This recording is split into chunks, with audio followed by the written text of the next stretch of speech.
Protection কিনেছো? হ্যাঁ, কিনেছি। দেখো আবার গত রাতের মতো নিজের বাড়িতে ফিরে এসো না। না না, বাড়িতে ফেলবো কেন? আমি তো ওয়ালেটে করে নিয়ে এসেছি। তাড়াতাড়ি করো, বাড়িতে আজকে কেউ নেই। এত দেরি বা করছো কেন? বাইকটায় তেল ভরাচ্ছিলাম তোমার বাড়ির সামনে পেট্রোল পাম্পে। আচ্ছা তাড়াতাড়ি এসো। অতঃপর ফোনটা ডিসকানেক্ট করে বিছানার পাশে রেখে সাকিবের পছন্দের ড্রেস পরে নিল মিলি। 3 মাস আগে এক সোশ্যাল সাইটে আলাপ হয় তাদের। সাকিবের ফটোগ্রাফি দেখে মিলি মুগ্ধ হয়েছিল তার প্রতি, আর তাই পেজের ইনবক্সে মেসেজ করে সাকিবের সাথে কথা বলার আগ্রহ প্রকাশ করেছিল মিলি। সাকিবকে নিয়ে নিজের কিছু ছবি তোলাতে চাই সে। সাকিব তাই কথা বলেছিল তার সাথে। প্রথম দিন কথা বলার পরে মিলি জানিয়েছিল সে সাকিবের হার্ট ফ্রেন্ড। প্রথমে যথেষ্ট অবাক হয়েছিল সাকিব। ফ্যান হওয়ার মতো কি এমন করেছিল সে বুঝতে পারছিল না। তবুও মিলির তার প্রতি পাগলামি তাকে আকৃষ্ট করেছিল মিলির প্রতি। সাকিব তাই লোহার ন্যায় মিলি নামক চুম্বকের দিকে আকর্ষিত হচ্ছিল একটু করে। সাকিবের পছন্দের নারী দৃষ্টির মতো হুবহু ছিল মিলি। সাকিবের ফর্সা মেয়ে একেবারেই অপছন্দ ছিল, কারণ ফর্সা মেয়েরা সব বেশ্যা টাইপের হয়। শুধু ফর্সা নয়, সুমুখশ্রী মেয়েও তার পছন্দ নয়। আর তাই মডেলের ফটোগ্রাফি করলেও আদেও তাদের ঘৃণার চোখে দেখে। যদিও বা একসময় সাকিবের পছন্দ ছিল ফর্সা লম্বা স্টাইলিশ মেয়ে, তখন সে গুণের আগে দর্শনকেই প্রাধান্য দিত। তাই একটা সময় নিশির সাথে সম্পর্কে জড়িয়েছিল সে। নিশির মোহময়ী রূপে পাগল হয়েছিল সে ভীষণভাবে। নিশিকে ঘিরেই ছিল তার পুরো পৃথিবী, কিন্তু নিশি উচ্চাকাঙ্ক্ষাই ছিল তাদের সম্পর্কের ভাঙনের কারণ। নিশি ছিল একজন পেশাদারী মডেল। সে তার রূপের সম্পূর্ণ ব্যবহার করে সামনে এগোতে চাইত। ফটোগ্রাফার হওয়া সত্ত্বেও সাকিব তা মেনে নিতে পারেনি। ফলে সাকিবের কানে প্রায়ই আসতো বিভিন্ন ধনী ব্যক্তির সাথে নিশি ডেটিংয়ের খবর। মানতে পারত না সাকিব, তাই তাদের সম্পর্কের মধ্যে প্রায়ই অশান্তি লেগে থাকতো। একদিন তো সাকিবকে তার এক হোটেল ম্যানেজার বন্ধু জানিয়েছিল নিশি এক মেগা বাজেট সিনেমায় সুযোগের জন্য প্রযোজকের সাথে রুম শেয়ার করেছিল। তাই সেদিন বাড়ি ফেরার সময় সাকিব এই বিষয়টা নিয়ে নিশির সাথে জিজ্ঞেস করল। অকপট স্বীকারোক্তিতে সে স্বীকার করে সব। মিথ্যা বলা পছন্দ নয় নিশির। যে কাজ করে সে লজ্জিত নয়, সেই কাজ সে লুকাবে কেন? অতএব সবকিছু স্বীকার করে সাকিবের কাছে ক্ষমা চেয়েছিল নিশি। নিশি তাকে এটাও জানিয়েছিল তার কোনো ইচ্ছাই ছিল না, কাস্টিং কাউসে নাম লেখার কোনো ইচ্ছেই ছিল না, কিন্তু অভিনেত্রী হওয়ার স্বপ্নের কাছে তার শরীর তুচ্ছ মনে হয়েছে। আর তাই নিজের উচ্চাকাঙ্ক্ষা সফল করতে সে নিজের শরীরটা বিলিয়ে দিয়েছিল প্রযোজকের সামনে। কারণ সে চায়নি তার থেকে কম প্রভাবশালী এই কাজ করে সুযোগটা কেড়ে নিক তার কাছ থেকে। সে আসলে বিমর্ষ হয়েছিল অডিশনে রিজেক্ট হতে হতে। সত্যি শোনার সাহস ছিল না সেদিন সাকিবের। নিজের ভালোবাসার মানুষকে অন্যের বিছানায় কিভাবে সহ্য করবে সাকিব? নিশি কিভাবে পারল তার বিশ্বাস নষ্ট করতে? কিভাবে পেরেছিল বিশ্বাসঘাতকতা করতে? সে বুঝতে পারছিল না তার এবং নিশির সম্পর্কের থেকে কিভাবে নিশির কাছে উচ্চাকাঙ্ক্ষায় বড় হতে পারে। নিশি বারবার ক্ষমা চেয়েছিল সাকিবের কাছে। সাকিবের পা ধরে কেঁদেছিল মেয়েটি পাগলের মতো। কিন্তু সাকিব বুঝতে চায়নি তার কথাগুলো। কিভাবেই বা বুঝবে? তার কাছে তো কোনো বিশ্বাসঘাতকের কোনো দাম নেই। ভালোবাসার ভাগ যে কাউকে দেওয়া যায় না। ভালোবাসার মানুষটা পুরো অধিকার যে তারই। তাই উত্তেজিত হয়েছিল সেদিন, নিজেকে নিয়ন্ত্রণ করতে পারেনি। তাই নিশির গায়ে হাত তুলেছিল সেদিন। বেল্ট দিয়ে পাগলের মতো মেরেছিল নিশিকে। সেদিন থেকে নিশিরও মনে হতে থাকে সাকিব তার উন্নতির পথে অনেক বড় বাধা। তাই পরের দিনই সে সাকিবকে জানিয়েছিল তাদের সম্পর্ক ভাঙতেই হবে। সেদিন থেকেই ফর্সা সুন্দর নারী তার চোখে বেশ্যার সমান। সে ফর্সা সুন্দর নারী মূর্তির চরম ঘৃণা করে। ঘৃণা হওয়াটাই স্বাভাবিক ছিল, তাই নিজের পছন্দের নারী মূর্তির ক্রাইটেরিয়া পরিবর্তন করে সে তার বন্ধু মহলে প্রায় বলতো, ফর্সা মেয়ে মানে চরিত্রহীনা, বুঝলি? শালীরা নিজের রূপ কাজে লাগিয়ে যা খুশি তা করে বেড়ায়। ফর্সা মানে বেশ্যা। মিলির বাহ্যিক গঠন ছিল নিশির উল্টো। নিশির মতো মোহনীয় রূপ ছিল না তার, বরং তার গায়ের রং শ্যামবর্ণের তুলনায় অনেক বেশি চাপা ছিল। তার শারীরিক গঠনও নিশির মতো ওয়েল মেনটেন ছিল না, বরং ছিল অনেকটা ঢিলে ঢালা। 34 সাইজের কোমরের অধিকারিণী সে, তাই সাকিবের তার প্রতি জন্মেছিল বিশ্বাস। তাই সে নিজেই মিলিকে দিয়েছিল প্রপোজাল। সাকিবের মতো সুদর্শন পুরুষের কাছ থেকে প্রপোজাল পেয়ে ফেরায়নি মিলি। সে বারবারই চাইতো তার প্রেমিক হোক ভীষণ রকম হ্যান্ডসাম, সে তাকে ভীষণ রকম সুখ দিতে পারবে। কারণ তার বিশ্বাস হ্যান্ডসাম ছাড়া তাকে কেউ সুখ এনে দিতে পারবে না। মিলির কাছে প্রেম মানে শরীর সুখটাই বুঝতো। তার মতে শরীর সুখ না হলে সম্পর্ক টেকে না। তার বান্ধবীদেরও বলতো সে। তাই তার এক বান্ধবী রেগে তাকে বলেছিল, হ্যাঁ রে মিলি, তোর মাথায় কি সেক্স ছাড়া আর কিচ্ছু ঢোকে না? সেক্স ছাড়াও ভালোবাসা হয়। শারীরিক সম্পর্কটা হলো ভালোবাসা একটা অংশ মাত্র, কিন্তু সম্পর্ক নয়। যারা এটাকে সম্পর্ক ভাবে তাদের শেষ পরিণতি দেখবার মতন হয়। মিলি হেসে উত্তর দিল, তাহলে শারীরিক সুখ না দিতে পারলে ডিভোর্স হয় কেন? তার সেই বান্ধবী তার এহেন মনোভাব দেখে তার সাথে সম্পর্ক সব ত্যাগ করে চলে যায়। তার মনে হয়েছিল মিলির মানসিক সমস্যা আছে। তার মতে মিলি হয়তোবা তার ভবিষ্যৎ জীবনে বাধা হয়ে দাঁড়াতে পারে। মিলিকে সে অনেকবার বোঝাতে চেয়েছে, কিন্তু মিলি বুঝতে চায় না। আর তাই সাকিবের সাথে সম্পর্কে আসার আগে একাধিক শারীরিক সম্পর্কে লিপ্ত হয়েছিল সে একই কারণে সম্পর্ক সৃষ্টির 2 মাসের মধ্যে সাকিবকে এক প্রকার জোর করেই বাধ্য করেছিল ফাঁকা বাড়িতে তার সাথে সহবাস করতে। যদিও সাকিব চেয়েছিল তাদের সম্পর্ক সম্পূর্ণ পরিণতি না হওয়া পর্যন্ত সহবাস করবে না, কিন্তু মিলির জেদের কাছে তাকে হার মানতে হয়েছিল। তাই মিলির ইচ্ছেতেই হাজির হতে হলো আর আসতে হলো তার বাড়িতে। বাড়ির কলিং বেল বাজানো মাত্রই সাকিবের পছন্দের ড্রেস পরে দরজা খুলে দিল মিলি। তারপর সাকিবকে কলার ধরে নিচের বেডরুমে নিয়ে যায়। তারপর মিলি সাকিবকে বিছানায় ফেলে জোর করেই ঘাড়ে গলায় কিস করতে থাকে। তারপর সাকিবের গোলাপি ঠোঁটের সাথে ঠোঁট মিলিয়ে দেয়। ধীরে ধীরে তারা এক অজানা সুখের টাচে হারিয়ে যেতে থাকে। সাকিব প্রোটেকশন ব্যবহার করতে চাইলে মিলি বাধা দিল। সহবাসের সময় নিজের সতীত্ব বোঝানোর জন্য মিথ্যে চিৎকার করে মিলি। সাকিব মিলিকে এতটাই ভালোবাসতো যে তাকে তার এত সন্দেহ হয়নি। মিলি পরিবারের সবাই 3 দিনের জন্য বাহিরে গেছে, আর সুদীপ্ত তার পরিবারে বলেছিল সে তার ফটোগ্রাফির একটা প্রজেক্ট নিয়ে বাহিরে যাচ্ছে 3 দিনের জন্য। আর তাই কেউ সন্দেহ করেনি।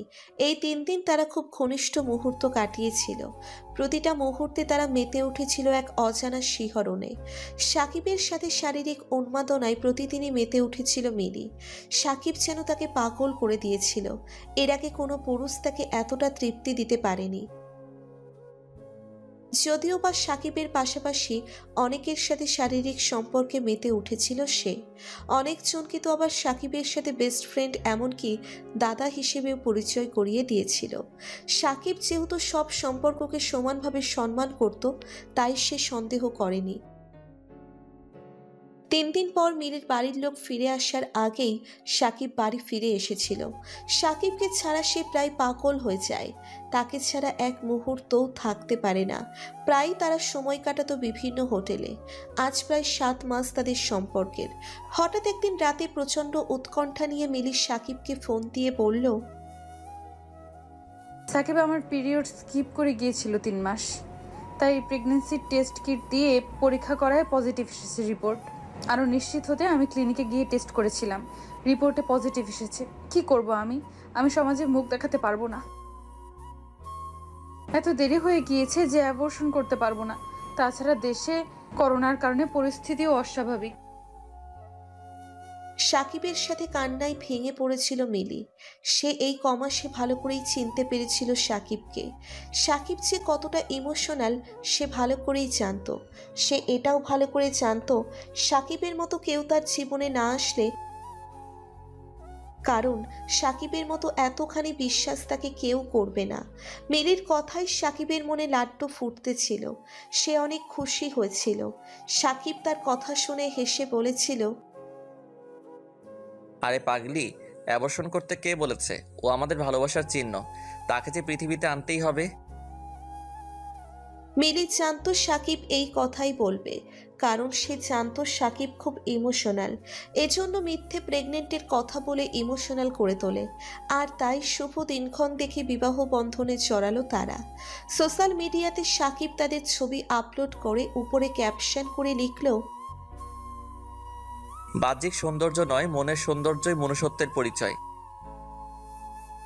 সাকিবের বিয়ের ছবি দেখে চোখ ভিজল নিশির। সে বিশ্বাস করতে পারছিল না সাকিব অন্যজনের সাথে সম্পর্কে জড়ালো।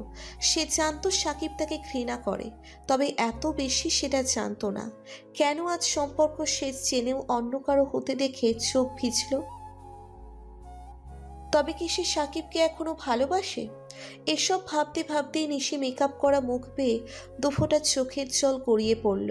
সে নিজেকে প্রশ্ন করল, আজকে আমি সাকিবের পাশে দাঁড়াতে পারতাম না? এত বৈভবের খ্যাতি থেকেও কি আমি সেই সুখ পাই যে সুখ সাকিবের সাথে 1 BHK ফ্ল্যাটে মুখে মাথা রেখে ঘুমালে পেতাম? আজ এত পরপুরুষের হার্ট থ্রো হয়েও কি সেই আনন্দটা হয় যেটা সাকিবের ছোট্ট একটা প্রশংসায় পেতাম?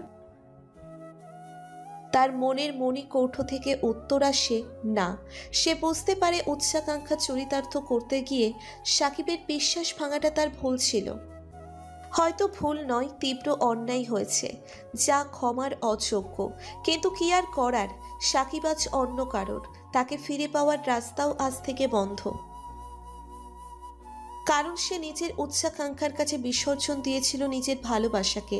সে পারেনি সাকিবের সেই প্রথম দিনের ভার্জিন গার্ল হয়ে থাকতে। সাকিব কি এমন চেয়েছিল তার কাছে যে সে দিতে পারেনি? না, সে দিতে পারত, কিন্তু নিজের উচ্চাকাঙ্ক্ষার কাছে তা হারিয়ে ফেলেছে। নিশির মেকআপ করতে দেরি হচ্ছে দেখে নিশির ক্রো আর্টিস্ট মিম আসে তার কাছে। নিশির এই রঙিন সুসজ্জিত গ্ল্যামার দুনিয়ার একমাত্র বান্ধবী হচ্ছে মিম। নিশির চোখে জল দেখে সে জিজ্ঞাসা করল, কি হলো নিশি? আর কত বছর নিজের পাপের প্রায়শ্চিত্ত করবি তুই? অতীতটাকে ভুলে যা প্লিজ। সাকিব তো তোকে মনেও করে না, তবে তুই কেন নিজেকে কষ্ট দিচ্ছিস? নিশি একটা দীর্ঘশ্বাস ফেলে বলে, কিভাবে মনে করবে? ভুলটা তো আমারই, ওর না। জানিস, বুঝতে পারিনি যশ ছাড়া বেঁচে থাকা গেলেও ভালোবাসা ছাড়া যায় না। আজ তাই সাকিবের বিয়ে দেখেও নিজেকে ঠিক রাখতে পারছি না। বারবার মনে পড়ে যাচ্ছে ওর সাথে কাটানোর সময়গুলো। বিয়ে হয়ে গেছে এত তাড়াতাড়ি? কি বলিস? নিশি সোশ্যাল মিডিয়া থেকে সাকিবের বিয়ের ছবিটা বের করে মিমের হাতে দিতেই মিম হেসে উঠল। বলতে লাগলো, এই মেয়েকে বিয়ে করার ছিল তো তোকে কি সমস্যা ছিল? এ তো পাক্কা খেলোয়াড়। থাক, আর বললাম না, মুখে গালাগালি আসছে। রমজান মাসে গালাগালি করা ঠিক না। নিশি চোখের জল মুছে অবাক হয়ে মিমের দিকে তাকিয়ে জিজ্ঞেস করল, মানে? তোর মনে আছে নিশি, আমি আমার কাকার ছেলের গল্প বলেছিলাম যে সুইসাইড করেছিল? হ্যাঁ। এই সে 12 বাত্তারি মেয়ে। দিনের পর দিন ঠকিয়েছে আমার ভাইটাকে। ওর ছেলে চাই, নিত্য নতুন ছেলে, যে ওকে তৃপ্তি দিতে পারবে। শহরের নামী ইন্ডাস্ট্রিজ আফতাব চৌধুরীর একমাত্র মেয়ে ও। কেস করেছিল ওর নামে আত্মহত্যার প্ররোচনা দেওয়ার জন্য, কিন্তু কোনো লাভ হয়নি জানিস। আমাদের দেশে ভালো মানুষেরা বিচার পায় না, আর এই কালনাগিনী বেশ্যারা ঠিকই আইনের অপব্যবহার করে। ও তো সাকিবকে শেষ করে দিবে রে। মেয়েটা এতটাই জঘন্য যে যাকে দাদা ডাকে তার সাথেও বেশ শেয়ার করতে দ্বিধা করে না, এমনকি নিজের পিসির ছেলের সাথেও।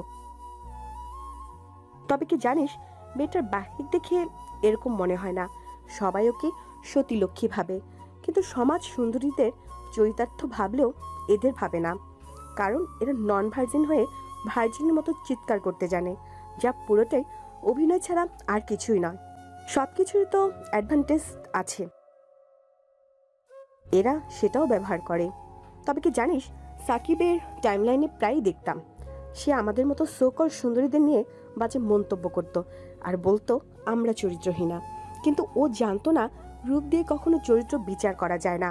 ও হয়তো জানবেও না ওর পিছনে কত রঙ্গ করে বেড়াবে এই মেয়ে। কি আর করবি, তোর তো কিছুই করার নেই। চল, শর্ট রেডি হয়ে গেছে। নিজের ভালোবাসার মানুষের এহেন পরিণতি দেখে নিজেকে ঠিক রাখতে পারছে না নিশি। সে নিজেকে ক্ষমা করতে পারছে না। তার মনে হচ্ছে সব দোষী তার, কারণ সে যদি সাকিবের বিশ্বাস নিয়ে না খেলতো তো সাকিবের এই ভুল ধারণা আর থাকতো না তার জীবনে অশান্তি, পড়তে হতো না এরকম একটা আশঙ্কায়। আর তাই আজ মনে হচ্ছে সব কিছু ছেড়ে সাকিবের কাছে দৌড়ে ছুটে যায়, তাকে সব খুলে বলি। কিন্তু আফসোস তার, সে অধিকার আর নেই। তবে সব সত্যি জানার পরেও সে কিভাবে চুপ থাকবে? কিন্তু কি করবে সেটাও যে তার জানা নেই। তাই নিজেকে দায়ী করে নিজেকে দোষী ভাবা ছাড়া আর যে কিছুই করার নেই তার হাতে তো কোনো প্রমাণও নেই যা সাকিবের সামনে তুলে ধরে তাকে বাঁচাবে। কান্নাই আজ ভেঙে পড়ল নিশি, তাও চরম আত্মগ্লানিতে। আজ এই নাম যশ তার কাছে বিশ্বের ন্যায় মনে হতে লাগলো। সাকিবের ছবি বুকে নিয়ে কাঁদতে লাগলো নিশি, আর বলতে শুরু করলো, আমায় ক্ষমা করে দাও সাকিব, আমায় ক্ষমা করে দাও। তোমার এহেন পরিণতি যে আমি চাইনি। আমি বুঝতে পারিনি আমার উন্নতির জন্য তোমার জীবন নষ্ট করতে হবে। সেদিন আর শুটিং স্পটে গেল না নিশি। মেকআপ রুম থেকে চেঞ্জ করে কাউকে কিছু না বলে পা বাড়ালো বাড়ির দিকে। কিছুই বুঝতে পারছিল না কিভাবে মিলির হাত থেকে বাঁচাবে সাকিবকে বাঁচানো যে একমাত্র তার কর্তব্য। বাড়িতে এসে সোফায় বসে পড়ল নিশি। তার জানি কেমন জ্ঞান শূন্য লাগছে নিজেকে। তার জন্যে কারো এত বড় ক্ষতি হতে পারে সে ভাবেনি। সাকিব এবং তার পুরনো ছবিগুলো মন দিয়ে খুঁটিয়ে দেখছিল। মনে পড়ছিল একের পর এক পুরনো স্মৃতিগুলো। তার এখনো মনে আছে প্রতিটা ফটোশ্যুটের আগে সাকিব তাকে নিজের হাতে সাজিয়ে দিত।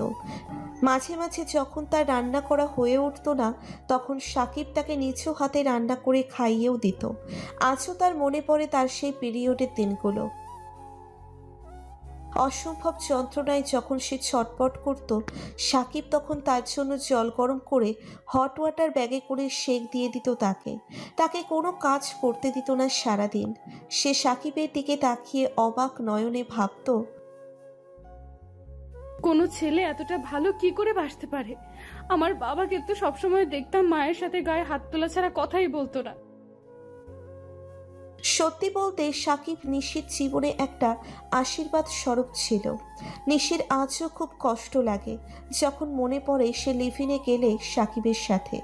নিশির মা যখন সদ্য মারা গিয়েছেন, তখন নিশির বাবা মিঠুন আহমেদ কিছুদিন পরেই বাড়িতে নিয়ে আসেন 18 বছর বয়স্ক মডেল রক্ষিতা অহনাকে।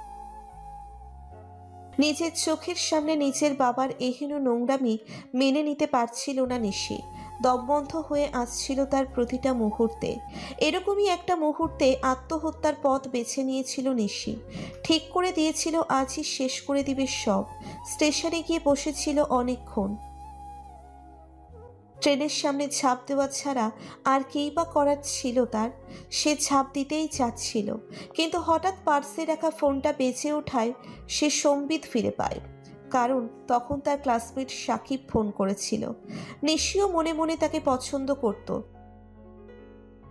তার পার্সোনালিটি, অ্যাটিটিউড সবকিছুই নিশির কাছে ভালো লাগতো। শুধু ক্লাসমেট বললে ভুল হবে, কারণ সাকিব ও নিশিকে আরো বেশি কিছু মনে করত। সাকিব হঠাৎ নিশিকে বলে বসল, I am in a love with you lot. I love you, Nishi. I love you so much. সেদিন সাকিবের বলা কথাগুলো নিশিকে নতুন করে বাঁচার অনুপ্রেরণা জুগিয়েছিল। সেদিন নিশি খুঁজে পেয়েছিল বাঁচার তীব্র আকাঙ্ক্ষা। হ্যাঁ, সেদিন সাকিবের ভালোবাসার কাছে হার মেনেছিল নিশি। সাকিবের কাছে পেয়েছিল একমাত্র আশ্রয়স্থল, ফিরে এসেছিল মৃত্যুর হাত থেকে। নিশি পারেনি আর থাকতে, বেরিয়ে আসে স্টেশন থেকে। সাকিবের ফ্ল্যাটে রাত 12টার সময় উপস্থিত হয় নিশি। সাকিব ফেরায়নি তাকে, বুকে টেনে নিয়েছিল সেদিন। সাকিব কোনো দিন তার চোখে এক ফোঁটা জল আসতে দেয়নি। প্রতিবার অডিশন দিয়ে ব্যর্থ হয়ে যখন বাড়ি ফিরত, সাকিব তখনই তার হাতে হাত রেখে সাহস দিয়ে বলতো, তুমি ঠিক পারবে। সাকিবের একটা কথাই তাকে সাহস জুগিয়েছে বহু বছর, কিন্তু এতবার অডিশন দিয়ে ধৈর্যের বাঁধ ভেঙেছিল তার। প্রতিবারই সে দেখত তার চেয়ে কম মূল্যের কেউ চান্স পেয়ে যাচ্ছে শরীরের মূল্যে। তাই সে আর কোনো কিছুই না ভেবে রাজি হয়ে গিয়েছিল প্রযোজকের সাথে হোটেলের রুমে যেতে। আর সেই দিনটার জন্যই আজ সে ক্ষমা করতে পারেনি নিজেকে। সাকিবকে তারপরেই সে হারায় চিরতরে। পুরনো স্মৃতিগুলো ভাবতে ভাবতে সোফায় ঘুমিয়ে পড়ে নিশি। হঠাৎ ফোনটা বেজে ওঠে। তার ডিরেক্টর নীল ফোন করেছে তাকে। এক রাশ বিরক্তি নিয়ে ফোনটা রিসিভ করলো। হ্যালো। ওপাশ থেকে নীল ধরা গলায় বলতে লাগলো, তুমি একটু দেখা করতে পারবে? নিশি খুব ভালো করেই জানে নীল তাকে খুব পছন্দ করে। সেই পছন্দ সহকর্মী আর বন্ধুর চেয়ে অনেকটা বেশি।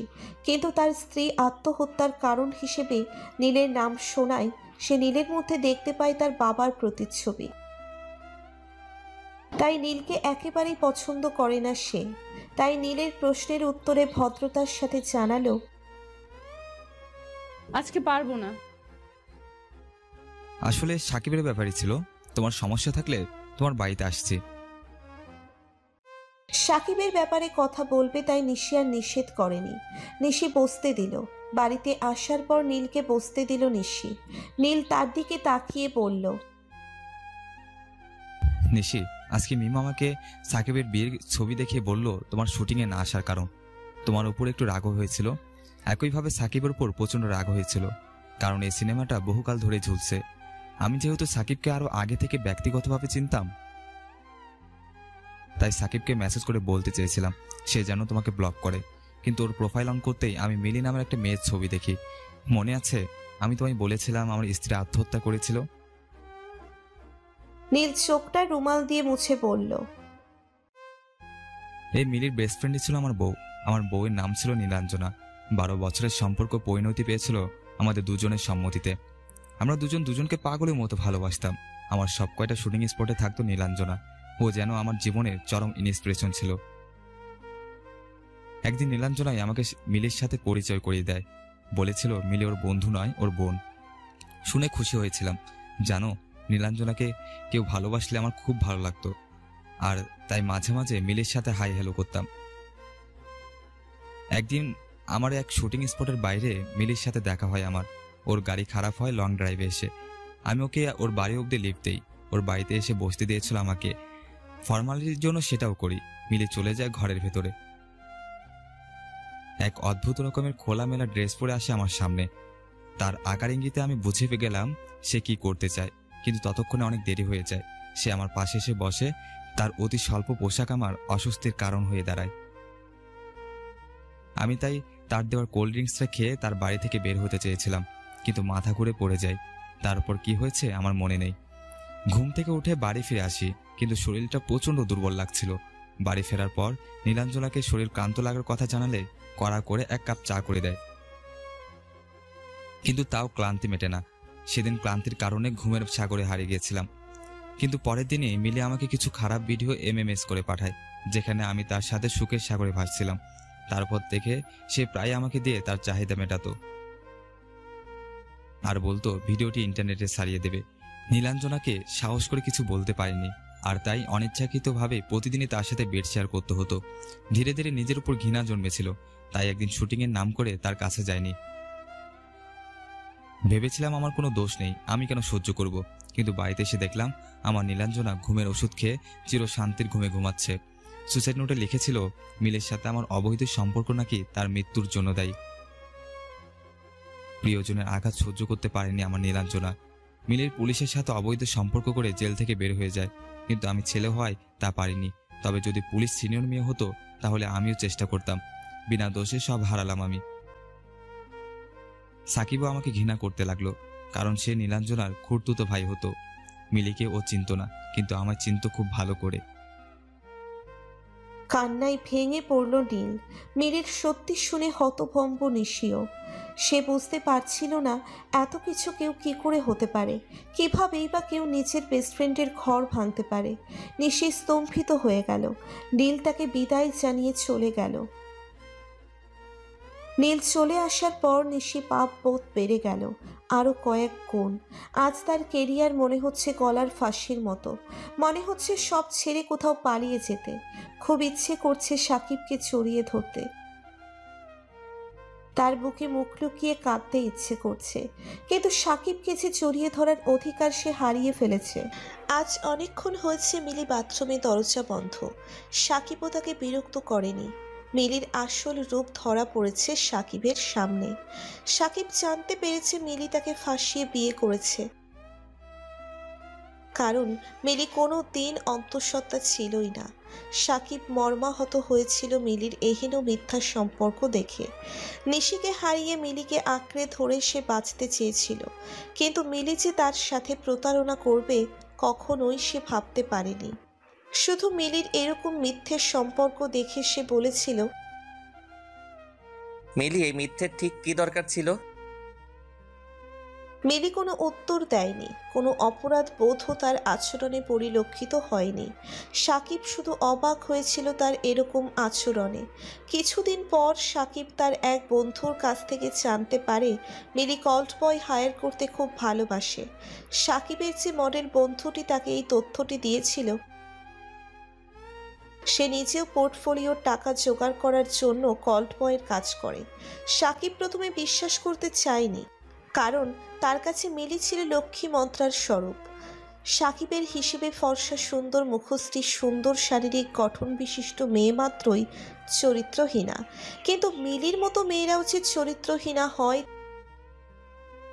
তারাও যে সেক্স অ্যাডিক্টেড হয় তা ভাবতে পারেনি। চোখ দিয়ে জল পড়ছে তার। নির্বাক হয়ে দাঁড়িয়ে আছে, নির্বাক দর্শকের মতো। সে বুঝতে পারছিল না কি সত্য কি মিথ্যা। তার চোখের সামনে ভেসে উঠছিল নিশির মুখখানা। তার সাথে প্রতারণা করার কারণবশত নিশির চোখে মুখে অনুতাপ ছিল প্রায়শ্চিত্ত করার চেষ্টা। তার প্রতারণার কারণ ছিল তার হতাশার বহিঃপ্রকাশ। কিন্তু মিলি দিনের পর দিন তাকে ঠকিয়ে যাওয়া সত্ত্বেও তার কোনো অনুতাপ নেই। বরং সাকিব সব সত্যি জানার পর সে সাকিবকে পাত্তা না দিয়ে খেয়াল খুশি মতো ছেলে নিয়ে আসে বাড়িতে। এমনকি সাকিবের সামনেই পরপুরুষের সাথে উলঙ্গ অবস্থায় মেতে ওঠে নোংরা খেলায়। বিখ্যাত ইন্ডাস্ট্রিয়ালিস্টের মেয়ে হওয়ার দরুন সাকিব কোনো প্রতিবাদ করতে পারে না। সাকিবের প্রতিদিন তিলে তিলে মরতে থাকে। আজ তার কোথাও একটু মনের কোণে নিশির জন্য, নিশির সাথে কাটানো স্মৃতিগুলো উকি মেরে তাকে প্রশ্ন করে, নিশিকে কি ক্ষমা করা যেত না? ওর যে চোখে প্রবল অনুশোচনা ছিল। ঠিক তখনই মস্তিষ্ক তার সমস্ত চিন্তা ভাবনাকে বাধা দিয়ে বলে, নিশি কিন্তু প্রতারণাই করেছে। নিজের সাথে আজকাল দ্বন্দ্বে মেতে ওঠে সাকিব। মিলিকে আজ তার খুব অসহ্য লাগে। এই তো সেদিনের কথা, সাকিবের 16 বছর বয়সী মামার ছেলে তার বাসায়। ইচ্ছে ছিল ভাইয়ের মতো বড় মাপের ফটোগ্রাফার হবে, কিন্তু তা আর হলো কই। মিলি প্রথমে তাকে করার প্রস্তাব দিল। প্রথমে 2-1 দিন ভালোই মজা পেয়েছিল, কিন্তু পরে সাকিবের মামাতো ভাই নিজের ভুল বুঝতে পেরে যখন সঠিক প্রথমে আসতে চেয়েছিল, তখন মিলি তার উপর চাপ প্রয়োগ করে। শেষমেশ একজন মেয়ে হয়ে একটা ছেলেকে ধর্ষণ করলো। সাকিবের আজও চোখে জল ভরে যায় যখন মনে পড়ে তার ছোট ভাইটা কি নিদারুণ মানসিক যন্ত্রণায় দিন পার করতেছে। সে কিছুটা রিকভারি করেছে, কিন্তু মেয়েদের ঘৃণা তার ভীষণভাবে। কাউন্সিলিং চলছে তার। এভাবেই মিলির দিনের পর দিন সাহস বেড়েই চলেছে। এখন এমন অবস্থায় এসে দাঁড়িয়েছে, তাদের বাড়ির সামনে রাস্তা দিয়ে কোনো পুরুষ মানুষ হাঁটতেই চায় না। আর রাতের বেলা এলাকার বকাটেরা সিরিয়াল ধরে। হঠাৎই বাথরুমে কোনো কিছু পড়ার শব্দ সাকিবের ধ্যান ভাঙল, কিন্তু মিলি তো এখনো বের হলো না বাথরুম থেকে। নাকি বাথরুমেই পরপুরুষের সাথে চালাইতেছে। সোফায় বসে খবরের কাগজ পড়তে পড়তে এসব কথা ভাবছিল সাকিব। কিন্তু প্রায় 2 ঘন্টা হয়ে গিয়েছে বাথরুম থেকে বের হচ্ছে না মিলি। অন্যদিকে সাকিবের প্রজেক্টরের কাছে বাহিরে যাবে, দেরি হয়ে যাচ্ছে। সে এবার দরজার সামনে গিয়ে 2বার নক করলো। মিলি, দরজা খোলো। মিলি, খুলো বলছি। ভেতর থেকে কোনো সাড়া শব্দ না পেয়ে সাকিবের মনে আশঙ্কা সৃষ্টি হতে থাকলো। অজানা এক আতঙ্ক ধাওয়া করতে থাকে। কাজের মেয়েকে নিয়ে দরজা ভেঙে দেখতে পেল বাথরুমের মেঝেতে বিবস্ত্র অবস্থায় পড়ে আছে মিলি। দ্রুত অ্যাম্বুলেন্সে ফোন করলো সাকিব এবং দ্রুত মিলিকে নিয়ে হাসপাতালের উদ্দেশ্যে রওনা দিল। মিলির মা বাবাকেও খবর দেওয়া হলো, কিন্তু হাসপাতালে পৌঁছানো মাত্রই হাসপাতালের ডক্টররা তাকে মৃত ঘোষণা করলো। মিলির মা বাবা নিজের একমাত্র মেয়ের মৃত্যুর খবর পেয়ে ক্ষিপ্ত হলো। তারা সাকিবের নামে এফআইআর করলো আর মিলির বডি পোস্টমর্টেমে পাঠানো হলো। এদিকে সাকিবকে পুলিশ গ্রেপ্তার করলো। সাকিবকে 2 দিনের রিমান্ডে নেওয়া হলো। সাকিবের উপর অমানসিক নির্মম অত্যাচার শুরু করলো। সাকিবের কথা কেউ শুনছে না। পুলিশদের একটাই কথা, দোষ করিস আর না করিস, তুই স্বীকার করতেই হবে। আমাদের দেশের আইন এরকমই, দোষী বা নির্দোষ বিবেচনা করে না, তাদের শুধু আসামি চাই পকেট গরম করার জন্যে। যাদের কাছ থেকে মোটা অঙ্কের টাকা নেওয়া যাবে বিচার তার পক্ষে হবে, আর যে দিতে ব্যর্থ হবে তার উপর চলবে অমানসিক তাণ্ডব। দেশ আজ কোথায় পৌঁছলো? স্বাধীনতা অর্জন করেও কি ন্যায় নীতি প্রতিষ্ঠা করতে পারলাম আমরা? তার থেকেও ভালো হতো পরাধীনতার জীবন। যাই হোক, গল্পে আসি। মিলির পরিবার মিথ্যে 498 দায়ের করলো তার নামে। তাদের মনে হয়েছিল মিলির অত্যাচারে অতিষ্ঠ হয়ে খুন করে দিয়েছে সাকিব। সাকিবের কাতর আর্জি কেউ শুনল না। পোস্টমর্টেমের রিপোর্ট আসার আগেই তাকে রিমান্ডে নেওয়া হলো। 2 দিন পর তাকে জেলে হস্তান্তর করা হলো। এই 2 দিন তার জীবনে এক দুঃস্বপ্নের মতো কেটেছে। হাঁটার মতো শক্তিটুকু অবশিষ্ট নেই। তাই জেলের দেওয়ালের সাথে ঢিল দিয়ে বসে থাকতে ভাবতে লাগলো, আজকের এই পরিণতির জন্যে শুধুই আমি দায়ী। মনে হচ্ছিল লক্ষ্মী মন্ত্রা খোঁজার জন্য চেষ্টা না করে যদি নিশিকে বোঝার চেষ্টা করত, তাকে ক্ষমা করে দিত, তাহলে হয়তো আজকে এই দিন দেখতে হতো না। অন্যরকম জীবন কাটাতে পারত। অকারণে এতখানি অপমানিত হতে হতো না তাকে। মিলি তাকে জীবিত অবস্থাতেও শান্তি দেয়নি, আর মরে গিয়ে তো বাঁচাটাই হারাম করে দিচ্ছে। নিজেই নিজেকে দোষারোপ করছে সাকিব। তার মাথায় একটা কথা বারবার কড়া নাড়ছিল। আনমনে বলতে লাগলো, মা ঠিকই বলতেন, সৌন্দর্য দিয়ে কখনো চরিত্র বিবেচনা করা যায় না। আসলেই তো, চরিত্রের সাথে রূপের কোনো সম্পর্ক নেই।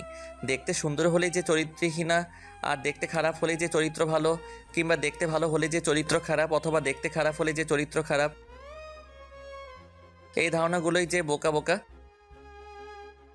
কিন্তু এতগুলো প্রশ্নের মধ্যে একটা বিষয় তাকে খুব ভাবাচ্ছে। সেটা হলো মিলি কিভাবে মারা গেল। সে কি সুইসাইড করেছে নাকি হত্যা করা হয়েছে? রহস্যটা কি? তার মাথায় কিছুই ঢুকছে না। সব গুলিয়ে যাচ্ছে। আজ একটা কথাই বড্ড মনে আঘাত হানছে। চরিত্র কখনোই সৌন্দর্য দিয়ে হয় না। মানুষের চরিত্র মানসিকতার উপর নির্ভরশীল। এই সত্যটা বুঝতে খুব দেরি হয়ে গেছে, যার দরুন আজ আমার এই অবস্থা। খুব ইচ্ছে করতেছে আত্মহত্যা করতে, কিন্তু নিজেকে মনোবল দিয়ে দমন করে রাখছি। কারণ আত্মহত্যা মানে নিজের জীবনের কাছে হার মানা। না আমি হার মানবো না, আমি জয়ী হবই। আমাকে ভেঙে পড়লে চলবে না। মিলি আমার জীবনে শুধুই মরীচিকা, আর এই একটা কারণে নিজের জীবন তো আর নষ্ট করতে পারি না। আমি তো জানি আমি নির্দোষ। হয়তো সৃষ্টিকর্তা আমাকে পরীক্ষা করতেছে, কিন্তু কিভাবে নিজেকে নির্দোষ প্রমাণ করব? কিভাবে সবাইকে বোঝাবো আমি কিছুই করিনি? কিভাবে মিলির মুখোশ সবার সামনে তুলে ধরবো? কিন্তু কিভাবে এত কিছু করব? তাই সব কিছু অদৃষ্টের উপর ছেড়ে দেওয়াই ভালো। সব দরজা যখন বন্ধ হয়ে যায় তখন একটা দরজা খোলা থাকে। হ্যাঁ, আমাকে ওই দরজাটাই খুঁজে নিতে হবে। এখন আমার একমাত্র করণীয় হচ্ছে ধৈর্য ধারণ করা। এটাই সফলতার একমাত্র রাস্তা। আপন মনেই কথাগুলো বলছিল সাকিব। হয়তো জীবনের আঁকড়ে ধরে বাঁচার সব রাস্তাই তার জন্যে বন্ধ। ভালোবাসা নামক শব্দটাই তার জীবন নষ্টের একমাত্র কারণ। তার এহেন পরিণতির জন্য ভালোবাসাই দায়ী। কি অন্যায় ছিল তার? সে তো সরল মনেই প্রথমে নিশিকে ভালোবেসেছিল, তারপর মিলিকে, কিন্তু দুজনেই তাকে ঠকিয়েছে। তার ভালোবাসাকে সূচক হিসেবে কাজে লাগিয়েছে। হয়তো তার জীবনের সবচেয়ে বড় ভুল ছিল ভালোবাসা। অন্যদিকে চলচ্চিত্র জগতে আসার পর থেকে নিউজ পেপার পড়া মোটামুটি বন্ধ করে দিয়েছে নিশি। ভয় পায় কখন তার নামে গুজব শুনে ফেলবে, হয়তোবা নিজের খারাপ ইমেজ নিয়ে যদি কোনো চিন্তায় পড়তে হয়। কারণ মিডিয়ার লোকেদের বিশ্বাস নেই, তিলকে তাল করাই তাদের অন্যতম বৈশিষ্ট্য। তারপর সেটাকে বারবার ব্রেকিং নিউজ হিসেবে সোশ্যাল মিডিয়ায় সম্প্রচার করবে। সেজন্য বাড়িতে খবরের কাগজও রাখে না, সারাদিন টিভিতে কার্টুন সিরিজ দেখেই সময় পার করে। কারণ দেশের যে পরিস্থিতি, ঘর থেকেই তো বের হওয়া দুষ্কর। হয়তোবা সেলিব্রিটিদের জন্য এটা কোনো বিষয়ই না, তারপরেও সে কোনো রিস্ক নিতে চাইছে না। আজ তার কি মনে হলো, সে তার নিজের ভুলেই একটা নিউজ চ্যানেল ধরে বসলো। প্রথমেই তার নতুন সিনেমার প্রমোশন দেখে সে খুব খুশি হলো, পরক্ষণেই তার মাথায় বাজ ভেঙে পড়ল। হঠাৎ তার চোখে পড়ল একটা ব্রেকিং নিউজে, যেখানে লেখা ছিল বিখ্যাত শিল্পপতির কন্যা মিলির মৃত্যুতে পুলিশ গ্রেপ্তার করল তার স্বামী সাকিবকে। খবরটি শুনে মুহূর্তেই স্তম্ভিত হয়ে গেল নিশি। সে খুব করেই জানতো সাকিব মিলিকে পাগলের মতো ভালোবাসত। নিশি জানতো সাকিব একটু বদমেজাজি, তবে এতটাও নয় যে মিলিকে হত্যা করবে। কারণ সাকিব যদি এতটাই বদমেজাজি হতো তাহলে নিশি নিজেও ওই দিনের পরে বেঁচে থাকতো না। খবরটা শোনা মাত্রই সে ফোন করলো মিমকে, কিন্তু মিম তখন এক পার্টিতে ব্যস্ত ছিল। নিশির ফোন রিসিভ করার পরে সে জানতে পারল পুরো কাহিনী। মিমও খুব অবাক হয়েছিল, প্লাস খুশিও হয়েছিল, কারণ এরকম একটা আবর্জনা সমাজ থেকে তাহলে বিদায় হলো। তারপরেও মিম তার এক দূর সম্পর্কের ভাইয়ের নাম্বার দিল, যে একজন নামি দামি উকিল। যে কোনো প্রয়োজনে ওনার সাথে যোগাযোগ করতে বলল। নিশি বুঝতে পারছিল না সে কিভাবে সাকিবকে বাঁচাবে। হঠাৎ তার মনে হলো এখন তার একজন উকিল দরকার, যে কিনা সাকিবকে জেল থেকে বের করতে পারবে।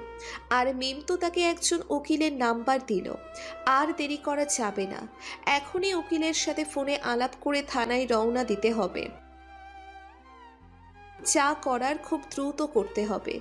রাত তখন প্রায় 11টা। ড্রাইভার ছুটি নিয়ে দেশের বাড়ি গিয়েছে। কোনো উপায় না পেয়ে সে নিজেই পাগলের মতো ড্রাইভ করে কোনো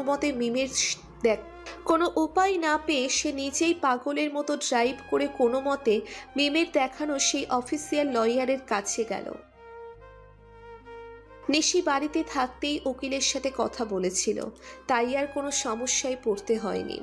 উকিলকে সঙ্গে করেই পুলিশ স্টেশনে পৌঁছলো নিশি। এক্ষেত্রে সে আগেই জানতো সাকিব বিয়ে করার পরে কোথায় থাকতো, তাই তেমন একটা সমস্যায় পড়তে হয়নি থানায় যেতে। থানায় গিয়ে নিশি জানতে পারে সাকিবের নামে বেশ কয়েকটা ধারায় এফআইআর করা হয়েছে। পুলিশ ইনচার্জ নিশিকে তারপরেও চেষ্টা করতে বলেছেন। তিনি নিশির অনেক বড় ফ্যান, তাই নিশি নিজেই তার থানায় আসায় তার অবস্থা তো বুঝতেই পারছেন। হয়তোবা তিনি সাকিবকে ছেড়ে দিতেন, কিন্তু প্রশাসনের ভয়ে তার করলেন না। আইনের বিরুদ্ধে তিনি কিছু করতে না পারলেও তিনি জানালেন তিনি নিশির পাশে সর্বত্র থাকবেন। হঠাৎ করে নিশি অস্ফুট স্বরে বলতে লাগলো, ওসি সাহেব, আর কি কোনো রাস্তাই নেই সাকিবকে নির্দোষ প্রমাণ করার? ম্যাম, একটা রাস্তা আছে, সেটা হলো পোস্টমর্টম রিপোর্ট, যেটা দ্বারা সত্যটা প্রমাণ করতে পারেন।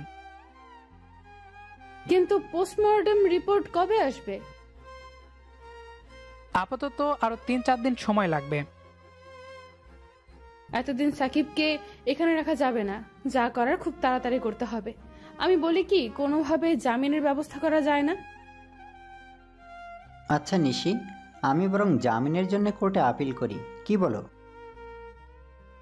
কোর্টে আপিল করে মনে হয় না তেমন একটা লাভ হবে মিস্টার মাহমুদ সাহেব, কারণ খুনের আসামিকে এত সহজে কোর্ট থেকে জামিন দিবে না। আচ্ছা উকিল সাহেব, আমরা তো চেষ্টা করতেই পারি। আপনি অ্যাপিলের ব্যবস্থা করুন ভাইয়া, যত টাকা লাগে আমি দেব। সব কিছু আর টাকা দিয়ে কেনা যায় না নিশি। কিছু কিছু জিনিস যেটা হয়তো একবার হারিয়ে গেলে হাজারবার চেষ্টা করলেও ফিরে পাওয়া যায় না। যাই হোক, আমি টাকার বিনিময়ে কাজ করি না, কারণ টাকা হচ্ছে হাতের ময়লা, এক হাতে আসবে অন্য হাতে খরচ হয়ে যাবে। কিন্তু একটা জিনিস আছে যেটা সারা জীবন মানুষের মনে থেকে যায়, সেটা হলো ভালোবাসা।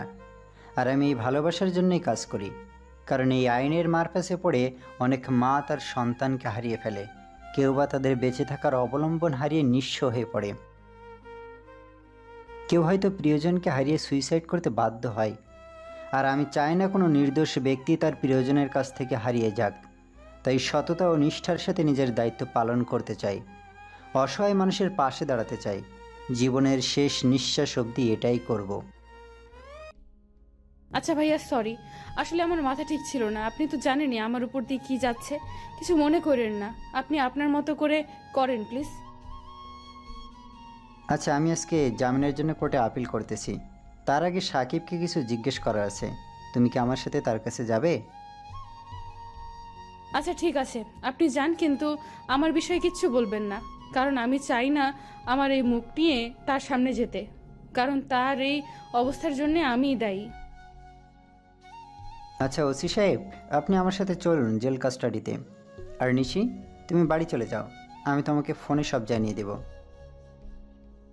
সেদিন রাতে নিশি বাড়ি ঠিকই ফিরে এসেছিল, কিন্তু প্রতিটা মুহূর্ত তার কাছে ফাঁসির মতো মনে হচ্ছিল। অতিবাহিত সময়ের সাথে নিশির পাপ বোধ বেড়ে যাচ্ছিল কয়েকশো গুণ। সব কিছুর জন্যে কেবল নিজেকেই দোষী করছিল, নিজেকে খুব বড় মাপের অপরাধী মনে হচ্ছিল। আয়নার সামনে দাঁড়াতেই তার বিবেক এসে দাঁড়ালো তার সামনে। নিজেকে নিজেই কটাক্ষ করে বলতে লাগলো, হয়ে গেছিস তো দামি অভিনেত্রী, তোর কি দরকার সাকিবকে নিয়ে ভাবার? সেদিন প্রযোজকটার সাথে বেড শেয়ার করতে যাওয়ার আগে কি একবারও ভেবেছিস সাকিবের কি হবে? ভেবেছিলিস কি তোকে অন্ধের মতো যে বিশ্বাস করে তার কতখানি কষ্ট হবে? ভাবিসনি তো? তাহলে আজ কেন ভাবছিস? মরতে দে তাকে। নিজে নামি দামি অভিনেত্রী হয়ে ঘুরে বেড়া, কিন্তু ক্ষমা করতে পারবি তো নিজেকে? নিশি আয়নার সামনে কান্নায় ভেঙে পড়ল, চিৎকার করে বলতে লাগল, এই জীবন তো আমি চাইনি। সাকিবের জীবন বলি দিয়ে নিজের জীবন গড়তে চাইনি আমি। হয়তো আজ তার আশেপাশের আসবাবপত্রগুলো তাকে দেখে ব্যঙ্গ করছে। ব্যঙ্গ তো করবারই কথা, কারণ সব দোষী তো তার। নিজেকে খুবই অসহায় মনে হতে লাগলো। সাকিবকে একটু জড়িয়ে ধরার আকাঙ্ক্ষা যেন ঘায়েল করছে তাকে। খুব ইচ্ছে করছে একটু জড়িয়ে ধরে বলতে, ভালোবাসি। কিন্তু নিয়তি হয়তো এটা চাই না, তাই তো এখনো অবধি প্রায়শ্চিত্ত করার মতো সুযোগও তার আসেনি। মানুষ ঠিকই বলে, সময় থাকতে সময়ের মূল্য বোঝা যায় না। ঠিক তেমনি ভালোবাসার মানুষ কাছে থাকলেও তার গুরুত্ব আমরা বুঝি না, যতক্ষণ না মানুষটি হারিয়ে যায়। এটাই হয়তো নিয়তি। আজ 3 দিন সাকিব জেল থেকে ছাড়া পেয়েছে, কিন্তু সে একটা কথা কিছুতেই বুঝতে পারছে না যে তাকে জামিন করালোটা কে, পরিচয় বা গোপন রাখলো কেন। কিন্তু আজ খুবই মনে পড়ছে নিশিকে। নিশি তো আমাকে সত্যিই ভালোবাসতো, তাহলে কেন একবারও আমার খোঁজ নিতে আসলো না? নাকি সব কিছুই তার নাটক ছিল, যেমনটা মিলি করেছিল? হ্যাঁ, সব মেয়েরাই একই রকম না, কখনই কোনো মেয়ের চক্করে পড়া যাবে না। সব মেয়েরাই ধোঁকাবাজ, ছলনাময়ী, আর এই শহরে থাকবোই না, গ্রামে চলে যাব। এই শহরে থেকে কি পেলাম? সবাই শুধু স্বার্থের পেছনে দৌড়ায়। চাই না এরকম স্বার্থপর শহরে থাকতে।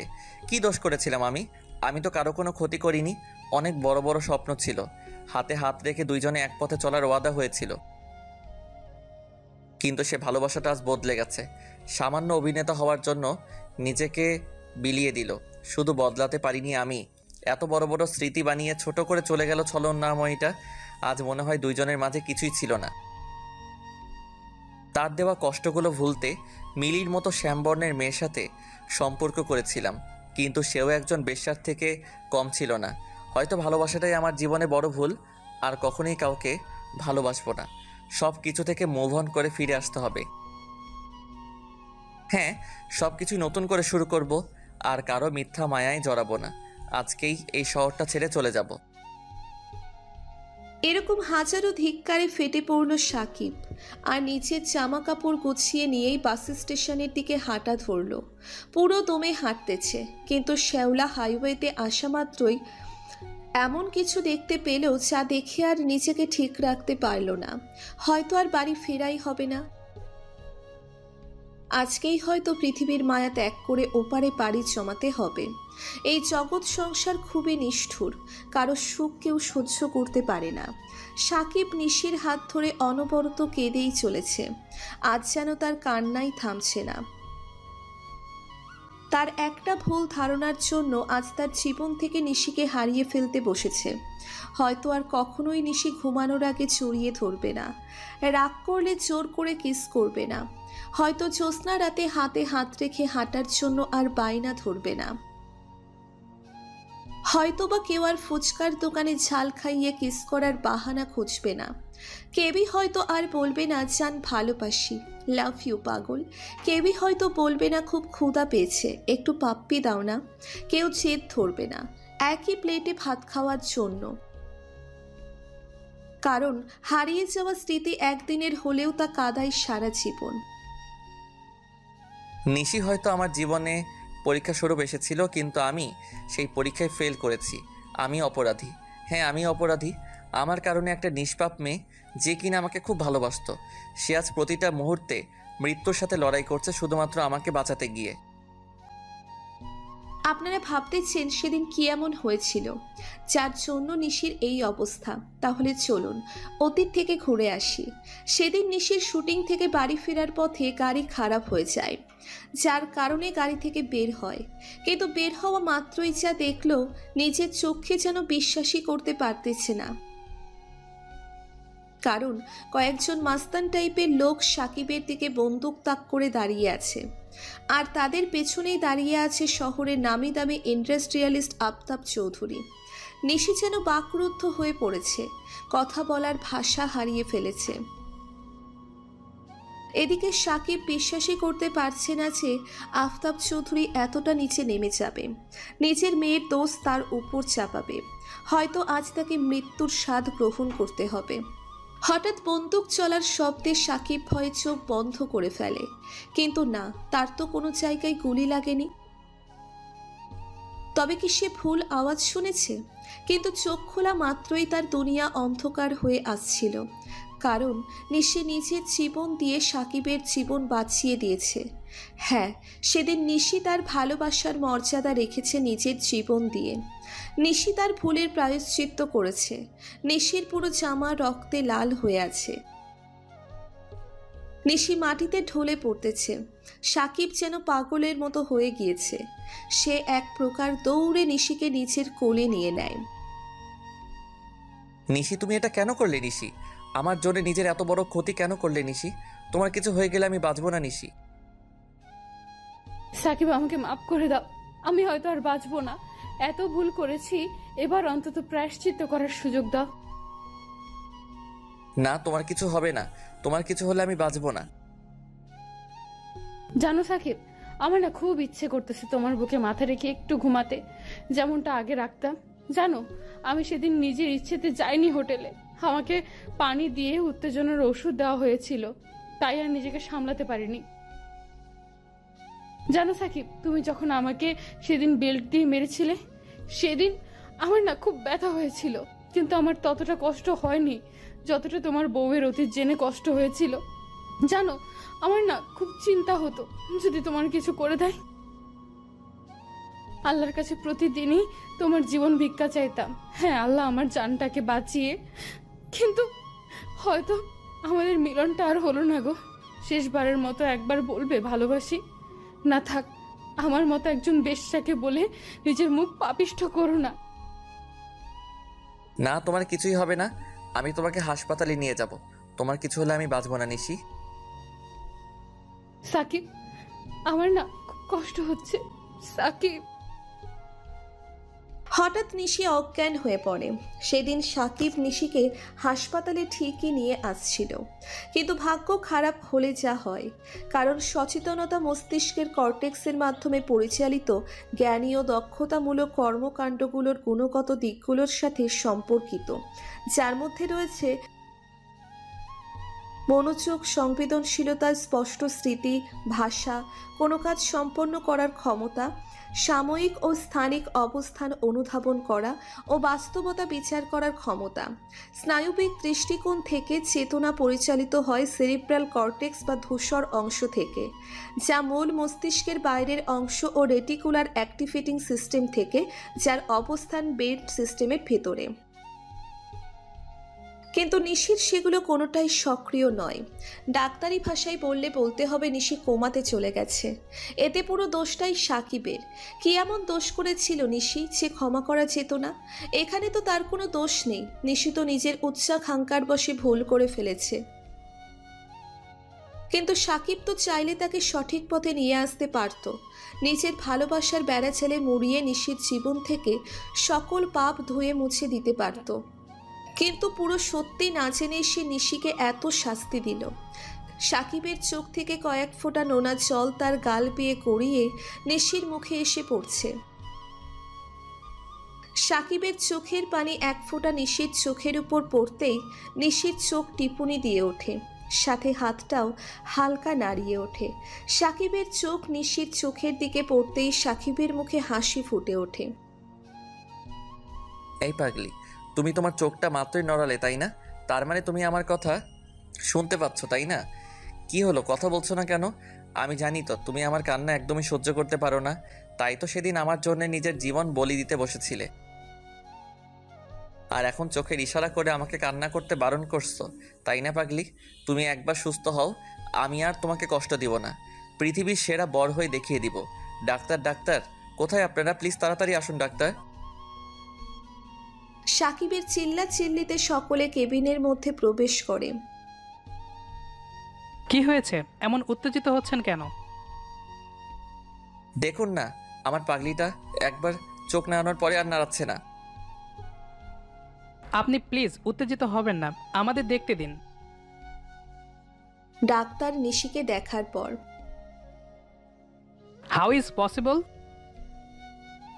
মানে আপনি কি বলতে চাইতেছেন ডাক্তার? আমার 36 বছর ক্যারিয়ারে এই প্রথম এমন আজব ঘটনা। নিশি এর নার্ভ ধীরে ধীরে সজাগ হয়ে উঠছে, কারণ সকল আশঙ্কা অমূলত প্রমাণ করে সে জেগে উঠেছে। হাইথোপারমিয়ার কারণে তার মস্তিষ্কের রক্ত চলাচল বন্ধ হয়ে গেলেও তার মস্তিষ্কের কোনো প্রকার ক্ষতিগ্রস্ত হয়নি। আমরা এর থেকে এখন ভালো কিছু আশা করতে পারি। মিস্টার সাকিব, আপনি বাইরে যান প্লিজ, আমরা শেষ চেষ্টাটুকু করি। সাকিবের মুখের ভাষা যেন হারিয়ে ফেলেছে। কি বলবে কিছুই ভেবে পাচ্ছে না। ধীরে ধীরে সাকিব ফ্লোরে বসে পড়ে। অতি সুখে আর অতি দুঃখে এই দুই সময়ে যেন মুখের ভাষা হারিয়ে যায়। সাকিবেরও তাই হয়েছে, তবে এটা দুঃখের জন্য না, এটা অতি সুখের জন্য। আইসিইউ এর দরজার সামনে ফ্লোরে বসে পাগল করে হাসছে সাকিব, কারণ আজ সৃষ্টিকর্তা তার জীবনের সেরা উপহার দান করেছেন। তার পাগলিটাকে আবার ফিরিয়ে দিতেছে। প্রায় অনেকক্ষণ পরে ডাক্তাররা বের হয়ে এলেন। ডাক্তার সাহেব, আমার পাগলিটা ঠিক হয়ে যাবে তো? সরি মিস্টার সাকিব, আসলে আমরা যথেষ্ট চেষ্টা করেছি, কিন্তু কিছু করতে পারিনি। এই কথা আর বলবো না। নাও কংগ্রাচুলেশন মিস্টার সাকিব, পেশেন্ট এখন আউট অফ ডেঞ্জার। এখন ঘুমের ওষুধ দেওয়া হয়েছে, 1 ঘন্টার মধ্যে জ্ঞান ফিরবে। থ্যাংক ইউ ডাক্তার সাহেব, আপনার এই উপকার আমি জীবনেও ভুলব না। আমি শুধু আমার দায়িত্বটাই পালন করেছি, এর পুরো ক্রেডিটটাই শুধু আপনার। আপনি যদি দৃঢ় মনোবল আর দিনরাত সেবা যত্ন না করতেন তাহলে হয়তো এটা সম্ভব হতো না যদি আপনি গত 3 মাস রোগীর সর্বোত্তম খেয়াল না রাখতেন। আমি যে ভুলটা করেছি তার কাছে এটা তুচ্ছ। হয়তো সারা জীবন এর মাসুল টানতে হতো যদি না নিয়তি ফিরে না চাইতো। Anyway, I have important appointment. I have to leave right now. Oh sure. Shakib কেবিনের দিকে পা বাড়ালো, কিন্তু কোথায় যেন একটা বাধা কাজ করতেছে। কোন মুখ নিয়ে সে শিশির সামনে দাঁড়াবে? নিশি কি তাকে ক্ষমা করবে, নাকি তার উপর জমানো অভিমান আজ পূর্ণতা পাবে? এরকম হাজারো প্রশ্ন তাকে ঘিরে ধরেছে। এরই মাঝে কেবিনে প্রবেশ করলো। কেবিনে প্রবেশ করা মাত্রই নিশির নিষ্পাপ মুখটি দেখে তার অন্তরাত্মা কেঁপে উঠল। কত ব্যথাই না সহ্য করেছে মেয়েটি। যেখানে আজ তার থাকার কথা সেখানে আজ শুয়ে আছে নিশি। প্রকৃত ভালোবাসাগুলো মনে হয় এমনই, শত কষ্ট হলেও প্রিয়জনের জন্য নিজের শেষটুকু বিসর্জন দিতে সর্বদা প্রস্তুত। নিশির পাশে রাখা চেয়ারে বসে পড়ল সাকিব। নিশির মুখে ভালোবাসার পরশ এঁকে দেওয়ার লোভ সামলাতে না পেরে নিশির কপালে ভালোবাসার পরশ এঁকে দেয়। তারপর নিশির মায়াবী চেহারা মূর্তির দিকে এক নজরে চেয়ে রইল। নিশির মায়াবী চেহারা মূর্তির দিকে তাকিয়ে থাকতে থাকতে কখন সে ঘুমিয়ে গেছে নিজেই জানে না। ঘুমানোরই কথা, 3 মাস ধরেই তো অঘুমেই আছে। রাত পাহারায় দিন পার হতো তার, কারণ প্রতি রাতেই নিশির পাশে বসে থাকতো সাকিব। নিশি কখন চোখ খুলে তার দিকে তাকাবে? সম্ভবত চোখ খুলে কখনোই তাকাতো না। এভাবেই বিছানায় একদিন নিঃশেষ হয়ে যেত। নিয়তি যদি এটাই চাইতো। নিয়তি কখনোই কাউকে সম্পূরক করে না, কোনো না কোনো কমতি রাখবে। কিন্তু নিয়তি যে তাকে এত বড় সারপ্রাইজ দেবে সে কখনোই ভাবতে পারেনি। তার সবচেয়ে বড় কমতি আজ পূরণ করেই দিল। হঠাৎ করে কারো কোমল স্পর্শে সাকিবের ঘুম ভাঙল। এই স্পর্শ যে তার খুব চেনা, এ যে ভোলার নয়। মাথা তুলে তাকাতেই নিশির ছলছল চোখের দিকে তাকিয়ে সাকিব যেন নিজেকে আর শান্ত রাখতে পারল না। নিশিকে জড়িয়ে ধরে হাউমাউ করে কেঁদে দিল। তখনই সাকিব নিশির দিকে তাকিয়ে বুঝতে পারল নিশি ব্যথা পেয়েছে, তাই ছেড়ে দিতে লাগলো। নিশি তার হাতটা শক্ত করে জড়িয়ে ধরে। এই, আমাকে ছেড়ে চলে যাওয়া হচ্ছে? আমাকে ছেড়ে আর যেও না, আমার না খুব ভয় করে। তোমাকে আর যেতে দিব না। নিশি আমাকে মাফ করে দাও। আমি না জেনে অনেক বড় ভুল করে ফেলেছি। আমি ভার্জিন গার্ল খুঁজতে গিয়ে তোমাকে অনেক কষ্ট দিয়ে ফেলেছি। আমি জানতাম না ভার্জিন গার্ল নয়, বরং মনের ভার্জিনিটি আসল। জীবন সুন্দর করে সাজাতে চাইলে ভার্জিন গার্ল না, বরং ভার্জিন মনই দরকার। কিন্তু আমি সেটা বুঝিনি, আর যতক্ষণে বুঝলাম তখন অনেক দেরি হয়ে গেছিল। আমার কারণে তোমার জীবন থেকে 3টা মাস হারিয়ে গেল। কিন্তু এবার আর ভুল করব না, তোমাকে আর কষ্ট দিব না। এসব বলতে বলতে সাকিব এবার উচ্চস্বরেই কান্না করে দিল। এ যে তার সুখের কান্না। আজ রাগ, অনুরাগ, মান, অভিমান সব যেন চোখের জল হয়ে বের হয়ে যাচ্ছে। চোখের পানি যে বাদ মানছেই না। পুরুষদের নাকি কাঁদতে নেই, কিন্তু তার তো কান্নাই থামছে না। আজকেও কি এসব নিয়ে ভাবতেছো? যাও, তোমার সাথে কথা নাই। কি হয়েছে? আমার জানটা বুঝি রাগ করেছে? আচ্ছা বলো, কি করলে তোমার রাগ ভাঙবে? না থাক, লাগবে না আমার। নিশির মিষ্টি ঠোঁটের ছোঁয়ায় সাকিবের শরীরে যেন এক নতুন অনুভূতি জাগ্রত হতে লাগলো। তারা একে অপরকে রাক্ষসের মতো কিস করেই যাচ্ছে। এমন সময় ডাক্তার কেবিনে প্রবেশ করেন। ডাক্তারকে দেখে দুজনেই হকচকিয়ে ওঠে। অন্যদিকে ডাক্তারও কিছুটা অপ্রস্তুত হয়ে পড়েন। তিনিও কিছুটা স্বাভাবিক হয়ে বলতে লাগলেন, আপনি এখন বাইরে যান, রোগীকে রেস্ট নিতে দিন, নইলে তিনি আবার কোমাতে ফিরে যেতে পারেন। কারণ তার শরীর অত্যন্ত দুর্বল। আর এই ওষুধগুলো বাইরের ক্লিনিক থেকে নিয়ে আসেন, আমাদের কাছে আপাতত নেই। এই নিন, প্রেসক্রিপশনটা নিন। হালার পুত, আসার সময় পেলি না? এই না যেই না রোমান্স করতে লাগলাম তখনই এন্ট্রি নিলি। শালা আবাল কোথাকার, রেসপন্সিবিলিটি বলতে কিছু রাখতে পারিস না। ঠিক আছে ডাক্তার সাহেব। নিশিকে রেখে সাকিব বাহিরে গেল আর তাড়াতাড়ি করে ঔষধ নিয়ে আসে। তবে বিলটা ক্রেডিট কার্ডের মাধ্যমেই পে করে, কারণ তার কাছে কোনো নগদ টাকা ছিল না। থাকবেই বা কেমনে, কারণ গত 3 মাস ধরেই তো এখানে পড়ে আছে। তারপর ঔষধ নিয়ে হাসপাতালে ফিরে আসে আর নিশিকে ঔষধগুলো খাওয়ানোর পর ঘুমের ঔষধ দেওয়া হয় আর নিশি ঘুমিয়ে পড়ে। এভাবেই চলে গেল পুরো 1 সপ্তাহ। এই 1 সপ্তাহে সাকিব নিশিকে এক মুহূর্তের জন্যেও চোখের আড়াল করেনি। প্রতিটা মুহূর্তে নিশিকে সব ধরনের কম্প্রোমাইজ করার চেষ্টা করেছে। অন্যদিকে নিশিও যেন বেঁচে থাকার নতুন আলো খুঁজে পেয়েছে। সীমাহীন বিস্তীর্ণ প্রেমনগর, যেখানে শুধু একজনেরই বসবাস, সেটা হলো নিশি নিজেই। এটাই তো চাই বাঙালি নারীরা, প্রিয়জনের একটু কেয়ার, একটু ভালোবাসা আর একটু সময়। যার প্রত্যেকটা ইচ্ছাই সাকিব পূরণ করার চেষ্টা করেছে। আজ সকাল থেকে সাকিবের মনটা উদাসী হয়ে বেড়াইতেছে, কারণ আজকেই নিশিকে হসপিটাল থেকে রিলিজ করবে। সেই সাথে আজকেই তারা পবিত্র সম্পর্কে আবদ্ধ হবে। তাদের সম্পর্ক আজকেই পরিণতি পেতে চলেছে। ভাবতেই মনটা নেচে উঠতেছে। এরই মাঝে তারা হসপিটাল থেকে বেরিয়ে গাড়ি নিয়ে কাজী অফিসের দিকে রওনা দিল। মূলত এর আগে তারা এক বাড়িতে থাকলেও কখনো ঘনিষ্ঠ সম্পর্কে জড়ায়নি। নিশি চেয়েছিল নিজেকে প্রতিষ্ঠিত করার পর সে নতুন জীবন শুরু করবে। সাকিবও আর বাধা দেয়নি, কিন্তু এরই মাঝে ঘটে গেল জীবনের কালো অধ্যায়, যা কখনোই ভোলা সম্ভব না। আচ্ছা বউ, ধরো আমরা বিয়ে করলাম, কিন্তু বিড়ালটাই মারতে পারলাম না, তখন কি হবে?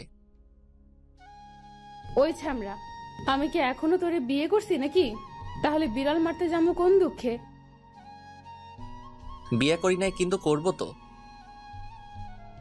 জি না, আমি কাউকেই বিয়ে করতে পারবো না। কেন কেন? আমি কি দেখতে খারাপ নাকি?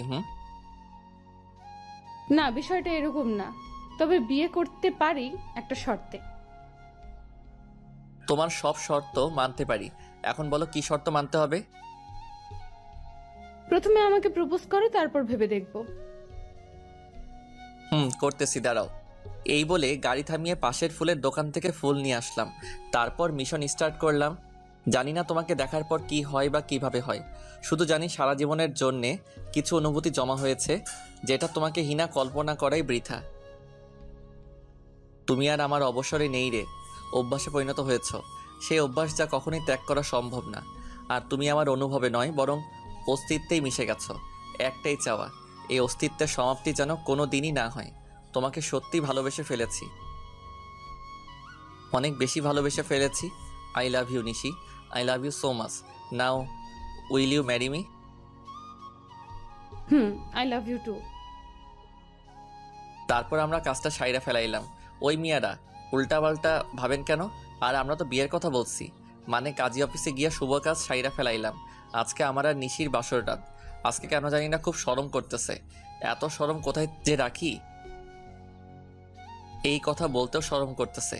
বাসরাতে নাকি শরম করতে নাই, এই জন্যই লজ্জা শরমের মাথা খাইয়া ভেতরে ঢুকলাম। কিন্তু দেখি বউ আমার ইয়া বড় একটা ঘোমটা দিয়া বইসা আছে। তারপর কিছুক্ষণ চুপচাপ নীরব দর্শকের মতো দাঁড়িয়ে থাকলাম, কারণ আমার যে আবার শরম করে। বউ আমার 5G, তাই বুইজা ফেলাইছে যে তার 4G জামাইয়ের শরম করতেছে। অতএব দেরি না কইরাই আমাকে সালাম করতেছে। সবাই বুকে নেয়, তাই আমিও বুকে নিলাম। আমি আবার সবার মতো বেশিক্ষণ থাকতে পারি না, তাই বলতে শুরু করলাম, বেঁচে থাকো বৎস, স্বামী সংসার নিয়ে খুশি হও। তারপর আর কি, নাক বরাবর একটা ঘুষি খেলাম প্রথমে। তারপর বাসর রাতেই বউয়ের হাতে উদাম কেলানি খেলাম। আমি মনে হয় প্রথম মানুষ যে কিনা বাসর রাতেই বউয়ের কেলানি খেলাম। আপা সাইরা দেন, আর কখনো এরকম কথা বলবো না। আমি আর কখনোই বাসর ঘরে আসবোই না। আজকে মনে হয় সিগারেট খাই মাতাল হইয়া গেছিলাম, তাই তো রং নাম্বারে আইসা পড়ছি। ওই, আমি তো রাপা লাগি, হ্যাঁ জম লাগি জম। আর সিগারেট খাই মাতাল হয় কেমনে? বিয়ে করেছিস না? হ্যাঁ, এবার বুঝাবো মজা কাকে বলে। গুন্ডি খালাম্মা, এই বাচ্চা পোলাটারে মাফ কইরা দেন প্লিজ। ওই, আর একবার যদি উল্টাপাল্টা বকেছিস তো আজকেই তোরে চান্দে পাঠিয়ে দিমুনি। আচ্ছা আগে তো কলারটা ছাড়েন। তারপর আর কি, বাসর করার প্রস্তুতি নিতে লাগলাম। আমি নিশিকে বললাম, চলো আজকে আমরা ফুটবল ক্রিকেট খেলবো আর 2টা দল তৈরি করব। তুমি কি করবা? নিশি কিছুটা লজ্জা পেল, আর কিছু বলল না, শুধু একটা রেড সিগন্যাল দিল। কারণ তারপরে লাইট অফ করে ফুটবল ক্রিকেট শুরু করে দিলাম।